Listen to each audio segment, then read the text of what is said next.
Welcome to Beachwalk and Beyond, the podcast. We're taking you on a stroll through the heart of the 210 corridor in St. John's, Florida. Let's get started. Welcome to Beachwalk and Beyond, the podcast. My name is Fred Amato. I am the owner of Stroll Beachwalk and Beacon Lake magazines, the local resident magazines for the communities here. Today, I am with Martin Pyszczymuka. And before we get started, Martin, I just want to read an intro about you, just to get it all right. And so everybody knows exactly who you are and where we're coming from. Sounds good. All right, Martin. Great. Martin Pyszczymuka is a Republican candidate for St. Johns County Commissioner District 2, which is one of two seats up for vote on August 18th. There's something a little different about this year's primary election. It's the first time in 10 years that every registered voter in St. Johns County can vote in the primary, which is usually closed to Republicans only. That means voters of all party affiliations, including no party affiliation, can vote on August 18th and help select two of their 5 commissioners who run our county and make critical decisions about future growth and how our tax dollars are spent. The August 18th election will determine the winners of these two races, not the general election in November. It's less than 2 months away, so let's learn more about one of those candidates today, Martin Pyszczymuka. He's a former FBI agent with a master's degree in business administration, and his campaign line is, slow the growth, stop the waste. How are you today, Martin? I'm doing well, Fred. Thanks for having me. Hey, thanks for being on the show. Appreciate it. I know I put you on the spot a little bit, gave you a call real quick, and said, hey, we happen to be filming this week early. Could you make it?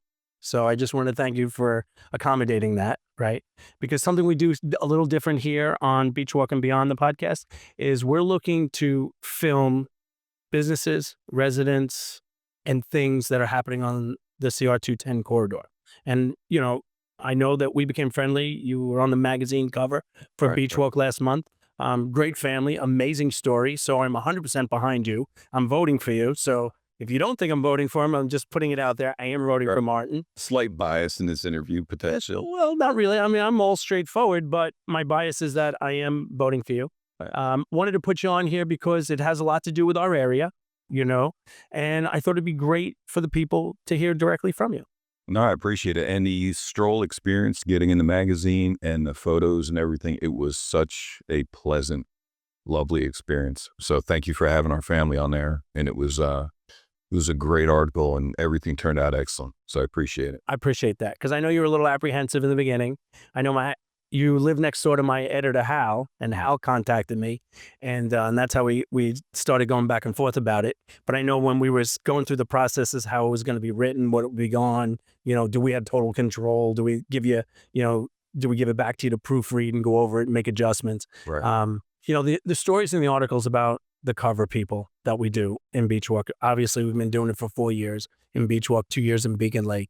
It's really about getting to know people, right? Right. And so that experience was good for you because that's what we portray and that's what we want from everybody, right? And everyone has their own unique story. And then seeing this story that we did on you and getting to know more about you really got me to realize, like, you're the guy to vote for. Right. So that was one of the reasons I was pushing to say, hey, let's get Martin on the podcast because I think people need to hear from him. And because this year is so different with the voting. It's the first time in 10 years that anyone can vote. It used to be only registered Republicans, right? Right. Yeah, 100%. Now, why did that change?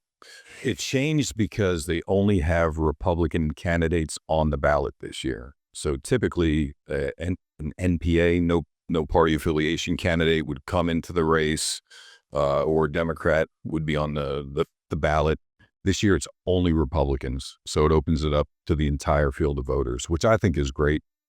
But, we are hoping for a positive result to protect St. Johns County. And the issues that affect the county, they affect everybody, regardless of party affiliation. So that's great. Well, Martin, I've heard you say that the first question people always ask you is, what's the deal with your last name? It is definitely the number one question I get. It's funny because I've been doing a lot of door knocking and I have my name obviously on the material. So people see the big name on my shirt and then they'll say, what is the deal with that? And It's Ukrainian in origin, and it's pronounced Pyszczymuka. Pyszczymuka. And I have a ton of pride in my last name. My grandparents actually met in a POW slave labor camp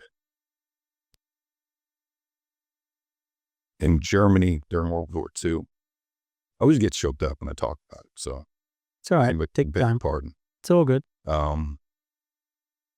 After the war, they relocated to Belgium, where my grandfather worked as a coal miner. And I do tell everybody, they loved each other very much because they had 4 children during that time. They were able to come over to the United States. They came over when my dad was 8. He's the oldest in the family. And it was just a life of tragedy and of overcoming and of survival. My middle name is actually Valerian, so I will have the longest name on the ballot. It's going to be Martin Valerian Pyszczymuka. Now, Valerian got a little bit of popularity with the Game of Thrones series. And there's also the Valerian root that will help calm you. And I just put that together. yeah. So it'll be the longest name on the ballot for sure. But my middle name is actually in honor of my great-grandfather, who was actually executed in front of my grandfather. Wow. So I tell people, yeah, we know the horrors of communism and National Socialism in my family. And quite frankly, that shaped how I was raised. It shaped how I view the government. Sure. And the government is to serve and protect its people. And that's just a little bit about the background of the name. But yeah, I tell people too, you don't have to worry about spelling it or pronouncing it. But once you see it, you can't unsee it, and it'll be really easy to find on the ballot. I got to be honest. So when we were doing the whole write-up and putting you on the magazine cover, and then I invited you to the Cimarron gathering, first time I really met you, I was struggling with your name. I was like, I'm really bad with names as it is. Right. And I'm the type of guy that just makes it up and goes with the flow, right? And I just couldn't do it with your name. And then when the writing came back, you did the greatest thing. You broke it down. Right. So like you could sound it out. I still got it wrong for 4 weeks. It's tough. It's a tough one. Pyszczymuka. I think I got it wrong again. Pyszczymuka. But I'm so much closer because I was so way off. But I think I think you're right when you say you don't have to be able to pronounce it. You don't have to be able to spell it, but you will see it on the ballot. So that was pretty great. Now let's get a little deeper. All right. What qualifies you to be the candidate? Well, as you mentioned, I am a retired FBI agent, and I just happen to specialize in white-collar crime. So when I was with the FBI, I investigated fraud and public corruption. I see a lot of things going on here in the county. Let's just say I was well-positioned to be the person in that seat. I also have a degree in economics from Rutgers University, where I earned a scholarship and ended up being a captain of the football team out there while making a dean's list. You mentioned I have a master's of business administration. I'm also a small business owner. And the good thing about my small business is it's not even in this county. It's out of state and it's professionally managed. So I'll have 100% time to be able to focus on the things of this county and take care of what needs to be done. Because quite frankly, the county has been serving developers' interests for far too long. And it's about time that somebody comes and puts the residents first. And that's exactly what I'm going to do. Well, something you might not know about me. My father was a developer. I took over his business at a young age. He got sick and my brother wanted to continue the business. So I was like sort of thrown into it, 25 years old, big, heavy duty equipment, like developing roads and doing the beach walk development and all that. That was the kind of size of jobs we did, anywhere from 5 to 15 million, 3 or 4 at a time. And it was not easy. And there was a lot of politics involved, that I didn't know about, Right. Because I was doing municipality work. And next thing you knew, I thought I'd just bid on a job and go to the job. But you're in meetings and you're finding out. And there was a lot of things going on that I learned about at an early age. So I completely understand where you're coming from and where your heart goes, and the other side of it is it's no easy feat to be a Division I athlete, keep great grades, get on the dean's list because I have 2 boys that did that, and I know what it's like to play sports in a D1 college. It is a full-time job. 100%. Yeah. And then to keep up your grades. My older boy was very good with schoolwork, and so it was a little easier for him, but he was a soccer player. But my younger one, who struggled in, the schoolwork, side of it, but he was all about being a lacrosse player, ended up at Lehigh on a scholarship. And our biggest fear was he wouldn't be able to do the work. And, and he ended up with, I think, a 3.3, which we were ecstatic with really him. good. Yeah. But completed 4 years. But the discipline that it brought him to. Now he's in medical sales. My older boy is an insurance analyst, right? It's the discipline. So I know that you have the discipline, and then you become an FBI agent. How long did you do that for? I was with the FBI right around 7 years. So I was with the Air Marshal Service first. My total federal time was about 15. It was over 15 years. I don't know the exact months involved. Yeah. But I was also on the SWAT team with the FBI. So I wasn't just this nerd white collar guy, crunching numbers. Oh, I know. He's like a physical guy. Yeah. Yeah. I was actually a little upset when I found out that I was going to be on the white collar squad, because I joined the FBI to take bad guys off the streets. Right. That's why I did it. Yeah. I mean, I love my job with the Air Marshals. I was an instructor with the Air Marshals, training guys full time at the time. But the only other position I wanted to leave for would be the FBI. It's kind of in my lineage too. Not kind of, it is. My father was in the FBI, and he had a very illustrious career. He was a Generation 1 HRT guy, which is the hostage rescue team, which is their full-time tactical team that all they do is train, and they go after the worst of the worst. So, but it's amazing going through this process, because I've never had Facebook, but you need Facebook as a politician. So things start getting out there, and I get contacted from a guy who happens to live here, who is on the HRT team with my dad. I mean, it's like, wow. What are the odds? Right. And just a great guy. But he's like, hey, are you so-and-so? Did you play at Rutgers? And I'm like, yeah, the name is pretty unique. There's not many of us out there. Many of you. But I mean, it's a great thing. You meet some absolutely incredible people doing this, running for office. And it's been a great experience. And to talk a little bit about what you mentioned earlier, the development aspect. I am a capitalist 100% at heart. It is by far the best system of government, capitalism. I am vehemently against crony capitalism. And when I look down and I follow the money, and you see the millions of dollars that are dumped into these county commissioners races, I say it puts your antenna up. Right. That's what it does for me as an investigator. Sure. No, absolutely. And you come from that background, which is great. Right. Do you know what I mean? And let me ask you this, Martin. What differentiates you from your opponents, and why should someone vote for you over the other 3 candidates in the race of St. Johns County Commissioner District 2? That's a good question. And I'd first like to talk a little bit about briefly who's currently occupying that seat right now.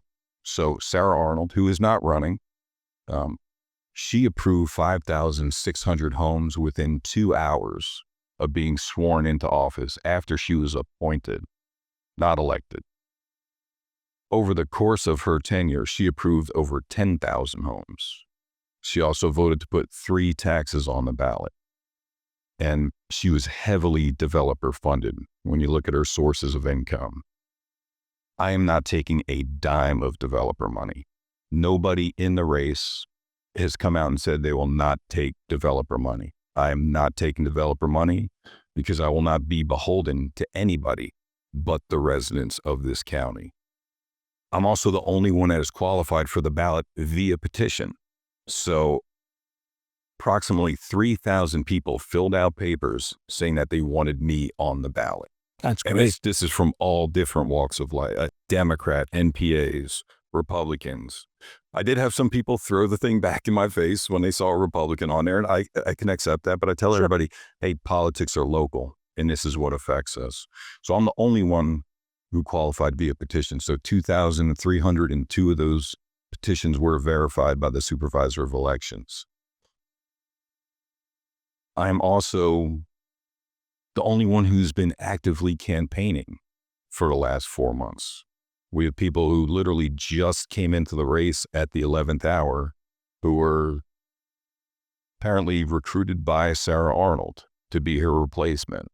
And I can assure you, when you look at their source of funds, we're going to see things. And they'll do everything to try to hide it and pack money and everything like that. And everybody's parroting everything I've been saying for 4 months. But quite frankly, the people that have been in a race a long time, I say they're employing the Joe Biden strategy. Skipping out on forums, skipping out on scheduled talks. And one actually had his wife give his first talk, and he said he was sick, and he just skipped out on another forum a few days ago and said he was sick. So do you want somebody who's actually going to show up, do the job, and get things done? Or do you want a typical politician that's just going to tell you what you want to hear to get elected and then serve their own self-interest? So you're ready to walk the talk. 100%. I love it. And I have the biggest accountability with my spouse and also the man upstairs. My soul is not for sale, and I am here to protect this county. I wanted to ask you about that. So I know that we had a brief conversation that you just felt called to this, right? You woke up one day and you were thinking about it, and you're like, I never was in politics. I never thought about being in politics. And now look at you, you're in politics. I'm both feet in politics right now. Yeah. Now, I know you wake up every morning, you spend time with God. I know you exercise regularly, right? So that's right. That's what I live for. I'm the same way, have a relationship with Jesus and your creator, and then taking care of the vessel, right? Which is important today. And I wreck it and I make it great over and over and over, but I keep tweaking it and trying to get better at it. Yeah. I saw a good question on your website, and I'm going to ask it here. How do we know you'll do what you say you're going to do once you're elected? It's funny because I say I'm already representing the residents here in St. Johns County. When I first threw my hat into the ring, I went to all the local meetings for Republicans and conservatives throughout the county. All of them. And everyone kept talking about this blue ribbon bill.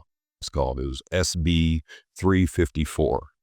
It's a bill that would fast track the development of, if a developer owned 15,000 contiguous acres, that would be fast tracked with little or no county oversight.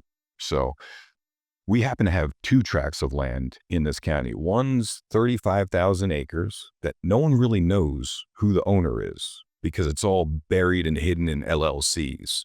And there's another tract that is just shy of 15,000 acres, owned by the Hudson family. So that's close to 50,000 acres that could be literally developed without hardly any oversight from the county. That would be catastrophic to this county. And all those areas actually reside pretty much primarily in places that don't even fall in our comprehensive plan for where it should be developed. So that would be very catastrophic. So I went down to Tallahassee to speak out against that. And my comments were so effective that the senators were actually parroting what I said back to me in opposition. Now that bill eventually died, but I hear it's coming back. And it's no wonder lobbyists at Tallahassee are pumping big money into Tallahassee. And that's why there's been such a usurpation of our local home rule. We need to restore our local home rule, and I will fight with the last breath in me to get it done. And we will get it done, and we will be able to protect this county. Well, I believe you. I mean, I truly believe you. I see you're a man of action. I see how you operate. I mean, you're out there knocking on doors, you're putting up signs, you're doing it yourself. I know I've connected you with a few friends that have joined you, and so I hear from them and I see, what I'm seeing. And I think you're going to be a great candidate. I think you're going to win. I'm looking forward to it. And just keep your foot on the pedal, going forward. What do you say to those who claim there's no slowing down the pace of the development in our county? It's funny because I hear that all the time. It can't be done. And you brought up the door knocking thing. I love knocking on people's doors and interacting with the residents of this county.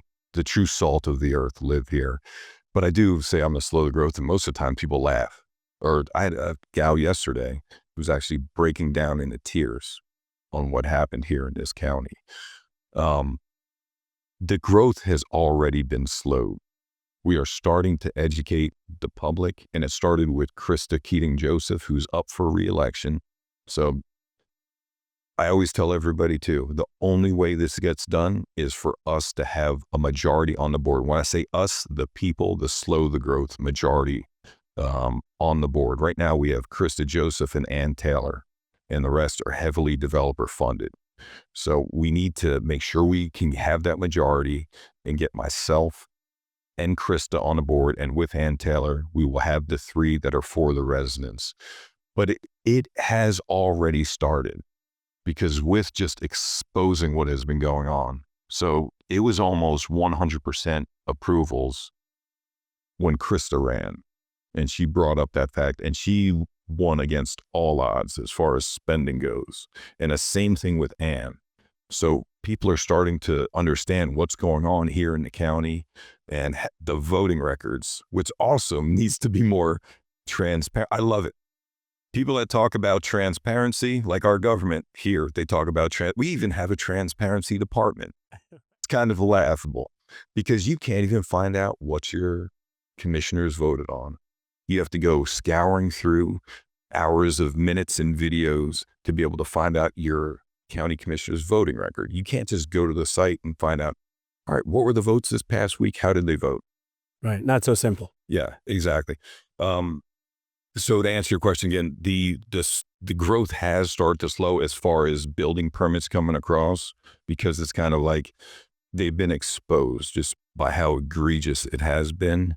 But we still need the majority on the board to make sure that none of these crazy projects continue to get approved that are already on overcapacity roads and overcrowded schools. Well, I think the general public needs to understand, while we are developing and growing and expanding, which is one side is great, but there has to be a limitation to it. Yeah. Just because of, think about all the traffic situations, Yeah. right? CR 210 was a big problem. It started out with 2 lanes, then they expanded it, but then it bottlenecked into 1 lane each side. Then they expanded that. Still has a little bit of a bottleneck to it. They didn't really make, probably from, I was in the developing and I was in road and municipality, work. So I understand the gas station on the corner going to I-95. If you were to put 2 turning lanes that started way back, that would alleviate a lot of traffic. And I thought this was going to be something they would do. They never even looked at it or considered it, and you have a lot of extra grass area, sidewalk area. There's not even a sidewalk, actually. It's just like grass area that could have been used and changed, redeveloped, slow down the traffic. I see they're clearing land, now you have the parkway going to Silverleaf all the way to the other side, 13, right? So they're clearing land everywhere. They're developing everywhere. Every time you turn around, Right. they're building. Phillips Highway, if you start heading north from Nocatee, all of a sudden out of nowhere, they redid that road, and why? And then you see the forest comes down, right? So the roads start first, then the forests come down. In the past, I think they were just knocking forests down and then dealing with the road, sort of like Beachwalk did, Yeah. So, I think you have a long road ahead of you, right? Because of how much growth they want to do here. And if we go all the way down South Florida, you can see how 95 went from 2 lanes on each side to 3 lanes to 4. Now it's 6 on each side. Right. Is that what we want here? No. Right. Yeah. It's funny because I do hear that a lot as well.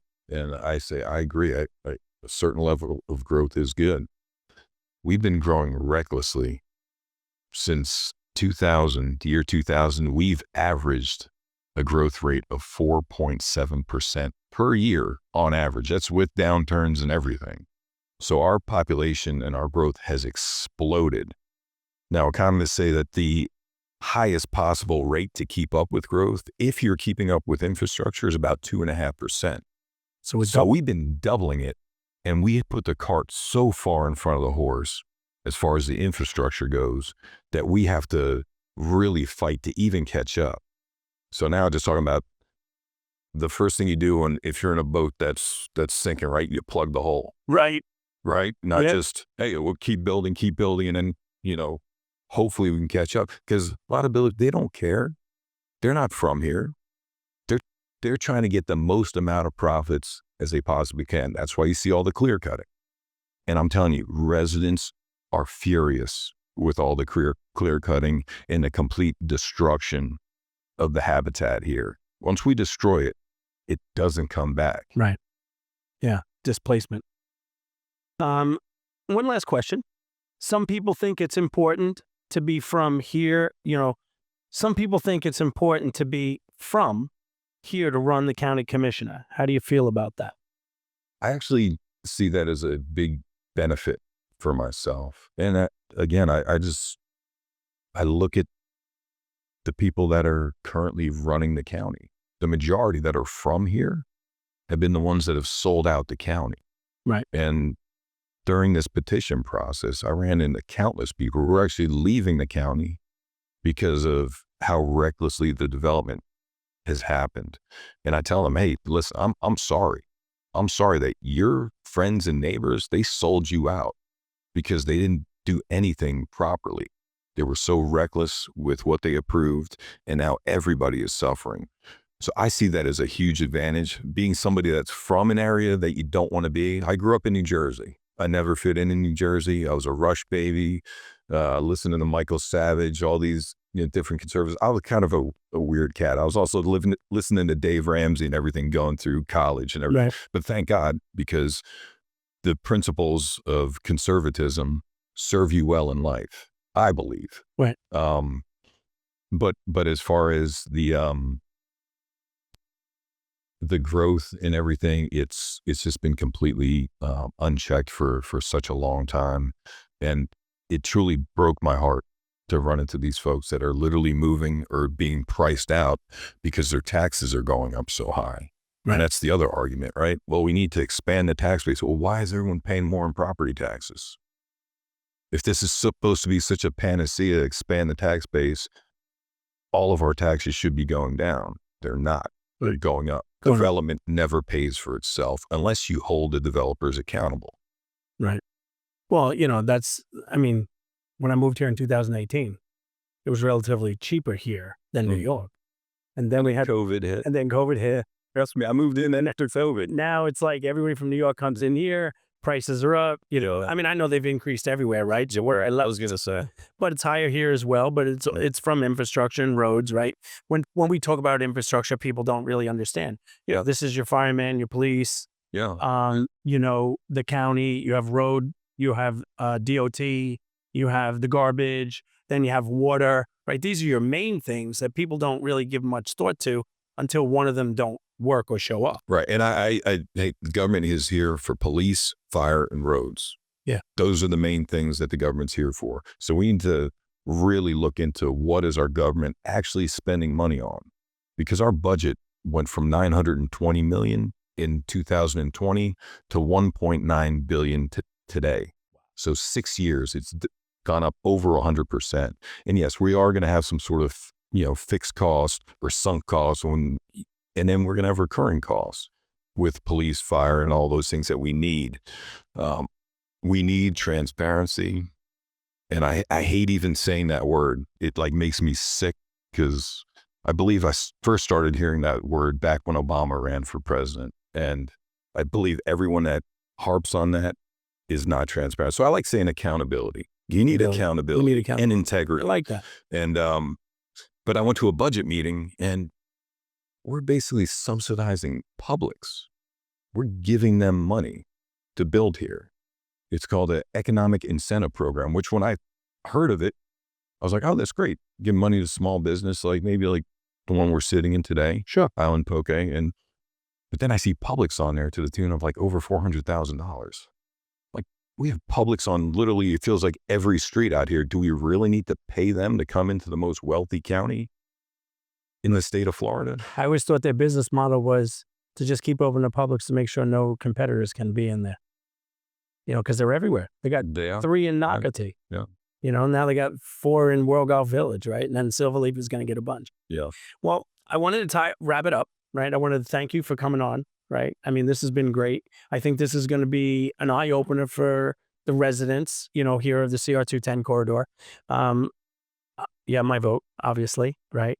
We're going to get behind you. We have 2 months, right? August 18th. 2 months, yeah. So I'm asking everyone to go out there and vote for Martin Pyszczymuka. I was close. I know I got it wrong again. Hey, listen, I'm going to struggle with that name. Martin P. Martin Pyszczymuka. There you go. That was pretty close. Martin, anything you want to close out with? Yeah. Early voting does start August 8th. I'd encourage everybody to vote in person. I know a lot of people have requested mail-in ballots. I'd encourage everyone vote election day if you can. Early, wake up early and vote. And I'm also telling everybody, if you want somebody that is going to be able to expose what is going on and actually look deeper into the details, elect me. I've been trained to do it. So vote Martin. But we need to also re-elect Krista Joseph. She has been an absolute warrior on that board, fighting for the residents since the moment she got there. She is an incredible lady. Please look her up. You can look me up by going to votemartin2026.com and learning more about me and the extent of my platform. Great. Sounds good, Martin. Thank you again. If you're a local resident or a business owner or just a resident that has a great story or a business owner with a great story you want to share, reach out to me, Fred Amato, at fred.amato@strollmag.com. We'd love to have you on the podcast, Beachwalk and Beyond. Have a great day.